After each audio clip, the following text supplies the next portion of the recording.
Ассаламу алейкум, бертуғандар, Санкт-Петербург шарындагы досторым, агалар, инелер, дегеле менин каналымдагы катталган бертуғандар, мен өз заработкаларымды чыгарбайын деп негизи аракет кылып аткам. Анан заработкаларымды чыгарышка туура келип калды. Азыр жаңы начинающий блогер болом деп өзүмчө бир аракет кылып атканыма байланыштуу эмнелерди тартыштап билбей эле жүрүп калып атам. Анан көпчүлүк дагы жазып калып атат. Заработка эмне чыгарбай атасың, бизге көпчүлүгүбүзгө мотивация болуп аткан деп. Эми колубуздан келишинче иштеп атабыз. Көрсөтүп коеюн заработканы. 8893 плюс 200 сом чиги болгон элечи.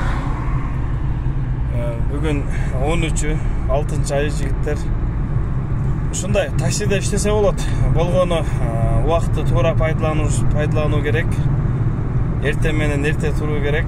Аллахтан сурануу керек. Таза иштөө керек.